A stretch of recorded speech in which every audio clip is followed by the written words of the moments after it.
ഞാൻ നിങ്ങൾക്ക് കൈ തരുമ്പോൾ നിങ്ങൾ തല എനിക്ക് താഴ്ത്തിയിട്ടില്ല അല്ലേ? പക്ഷേ മോദിജി തരുമ്പോൾ നിങ്ങൾ അങ്ങനെ ബഗ്ഗിയിട്ട് തല താഴ്ത്തി. അതെന്തിന് നിങ്ങൾ ഒരു കാരണം മനസ്സിലാക്കണം. സ്പീക്കർ എല്ലാവരും കാട്ടി വലുത് ഇവിടെ. സ്പീക്കറിന് മുമ്പിലാണ് ഞങ്ങളാണ് ഇവിടെ തല താഴ്ത്തേണ്ടത്. ഇതാ ഞാൻ ഇപ്പൊ നിങ്ങൾക്ക് തല താഴ്ത്തുന്നുണ്ട്, മനസ്സിലായില്ലേ? അപ്പൊ നിങ്ങൾ എന്തിനാ ഇവിടെ ഇരുന്നിനെ ഇവിടെ കൊടുത്ത് ഇരുത്തിനെന്തിന് നിങ്ങളെ ബാക്കിയുള്ളവരുടെ മുമ്പിൽ വെച്ച് നിങ്ങൾ തല താഴ്ത്തുന്നല്ല സ്പീക്കർ ഉള്ള. ഒരു മിനിറ്റ്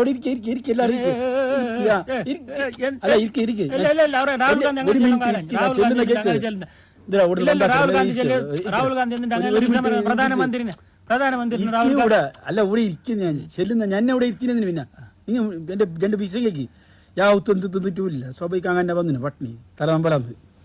പിന്നെ ഞാൻ എന്തില്ലെങ്കിൽ പ്രഷർ അത് ഇതെല്ലാം ഉള്ളത് എന്ത് തിന്നിട്ട് എന്തില്ല. ഇപ്പം തല എന്ത് വീണങ്ങുമായി. അതായത് ഇപ്പം എന്ത് വിഷയമില്ലെങ്കിൽ ഈ രാഹുൽ ഗാന്ധി വലിയ വിഷയമാണോ അത് നമുക്ക് ചർച്ച ആക്കാം.